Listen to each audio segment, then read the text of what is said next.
천만 원이 하룻밤 사이에 마이너스 2억이 됐어요. 이건 영화가 아닙니다. 2024년 3월 어느 화요일 밤 서울 강남의 한 오피스텔에서 일어난 실제 상황이에요.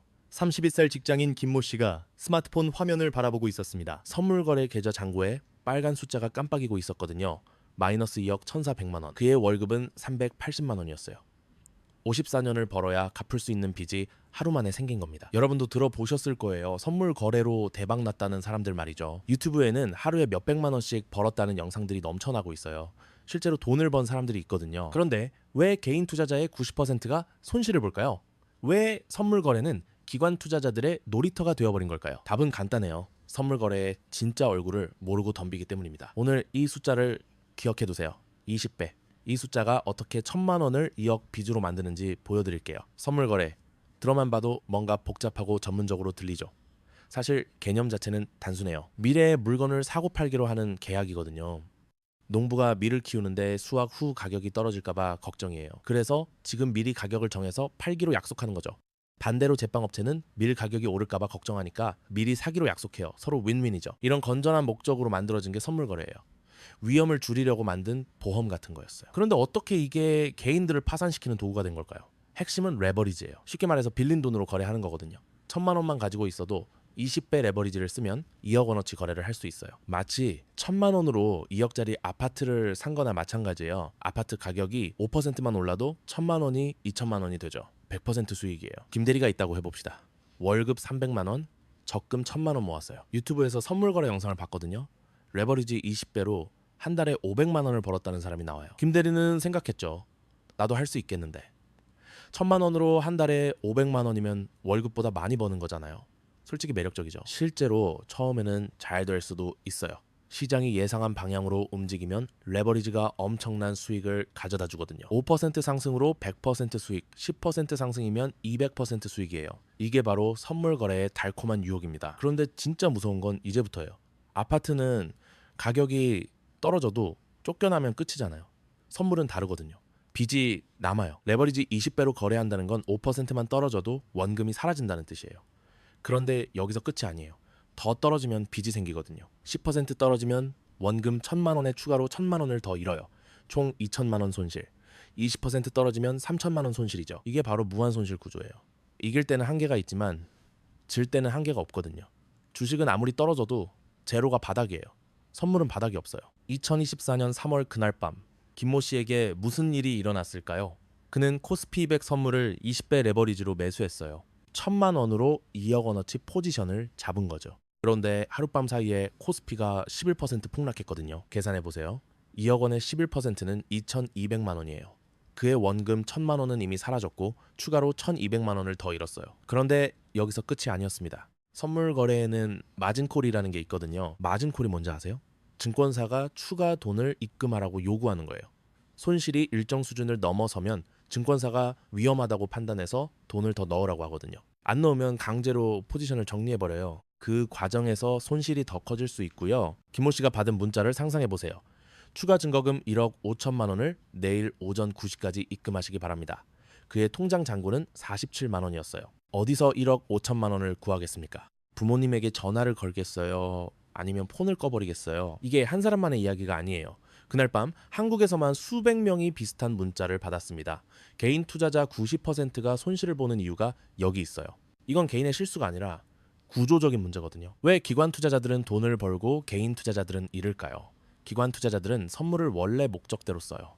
해지, 즉 위험을 줄이는 용도로요. 주식을 많이 가지고 있으니까 주식이 떨어질 때를 대비해서 선물로 보험을 드는 거예요. 개인 투자자들은 정반대로 해요. 위험을 늘리는 용도로 쓰거든요. 더 충격적인 사실이 있어요. 선물 거래에서 개인 투자자들의 손실이 기관 투자자들의 수익이 된다는 거예요. 이건 주식과는 완전히 다른 구조거든요. 주식은 회사가 잘 되면 모든 주주가 함께 돈을 벌어요. 선물은 제로섬 게임이에요. 누군가 잃은 만큼 다른 누군가가 가져가는 거죠. 그러면 개인 투자자들이 이기려면 기관 투자자들을 이겨야 해요. 골리앗과 다윗의 싸움이거든요. 기관 투자자들은 수십 명의 전문가가 24시간 시장을 분석하고 있어요. 인공지능까지 동원해서요. 개인 투자자는 퇴근 후 집에서 스마트폰으로 거래하죠. 이게 말이 됩니까? 아마추어가 프로를 상대로 돈을 걸고 게임을 하는 거예요. 승부는 시작하기 전부터 정해져 있어요. 그런데 사람들은 왜 계속 선물 거래에 뛰어들까요? 심리학적 이유가 있어요. 첫 번째는 확률의 착각이에요. 50% 확률로 이기고 질 수 있다고 생각하거든요. 동전 던지기처럼 말이에요. 틀렸어요. 개인 투자자가 이길 확률은 10%도 안 돼요. 두 번째는 손실 회피 심리예요. 100만 원을 잃으면 200만 원을 걸어서라도 본전을 찾고 싶어 해요. 그러다가 더 큰 손실을 보게 되죠. 도박 중독자와 똑같은 패턴이에요. 세 번째는 성공 사례에 대한 착각이에요. 선물 거래로 대박난 사람들의 이야기는 언론에 나와요. 실패한 사람들은 조용히 사라지죠. 그러니까 성공하는 사람이 많은 것처럼 보이는 거예요. 실제로는 90%가 실패하는데 말이에요. 여기까지 들으면 개인 투자자들이 욕심 때문에 망한다고 생각하시죠? 정반대예요. 진짜 문제는 시스템에 있어요. 선물 거래를 허용하는 증권사들을 보세요. 개인 투자자들에게 레버리지 20배, 50배까지 제공해요. 왜 그럴까요? 거래가 많을수록 수수료를 더 많이 받기 때문이에요. 개인 투자자가 이기든 지든 증권사는 돈을 벌어요. 더 위험한 거래를 하게 만들 동기가 있는 거죠. 한 단계 더 들어가 봅시다.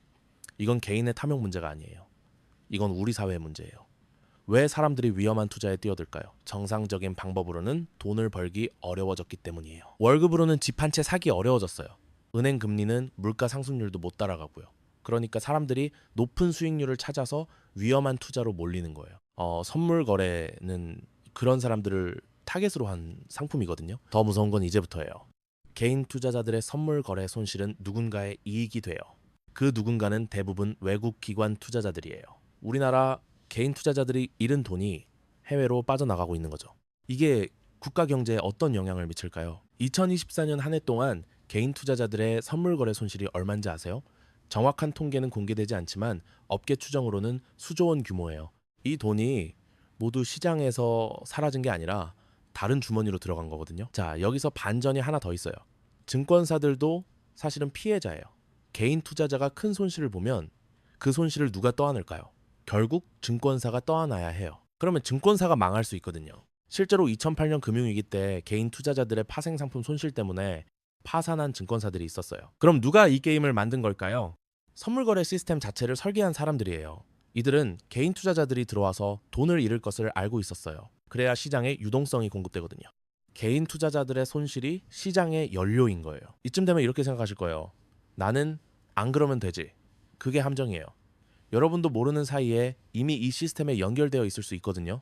여러분이 가입한 연금 펀드나 보험이 선물 거래를 하고 있을 수 있어요. 여러분 돈으로 말이에요. 국민연금도 파생 상품에 투자해요. 물론 전문가들이 리스크를 관리하면서 하는 거겠지만 결국 우리 노후 자금이 이런 위험한 거래에 노출되어 있는 거죠. 여러분이 직접 선물 거래를 안 해도 간접적으로는 이미 하고 있는 거예요. 더 심각한 건 젊은 세대예요. 유튜브나 소셜미디어에서 선물 거래로 대박 났다는 이야기를 접하고 있어요. 정작 실패한 사람들의 이야기는 들을 기회가 없죠. 성공 편향에 노출되어 있는 거예요. 투자 교육은 어떨까요? 학교에서는 투자에 대해 가르치지 않아요. 사회에 나와서 돈을 벌기 시작해야 투자를 배우게 되죠. 그런데 그때는 이미 늦어요.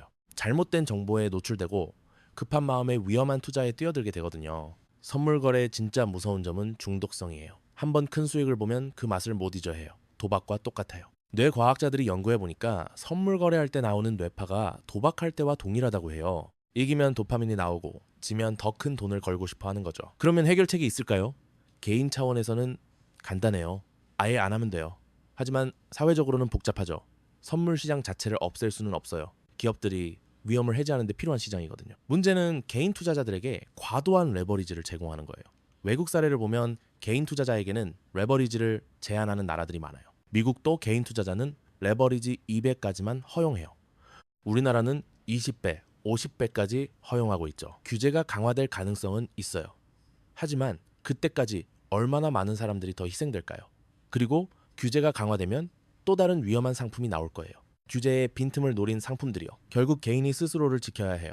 투자 교육을 받고 위험을 이해하고 자신의 한계를 아는 거죠. 그런데 이게 쉽지 않아요. 인간의 욕심과 공포를 이용한 시스템이 너무 정교하게 설계되어 있거든요. 여러분이 만약 지금 선물 거래를 생각하고 있다면 이것만은 기억하세요. 여러분이 상대하는 건 시장이 아니라 시스템이에요. 여러분의 돈을 가져가려고 설계된 시스템 말이에요.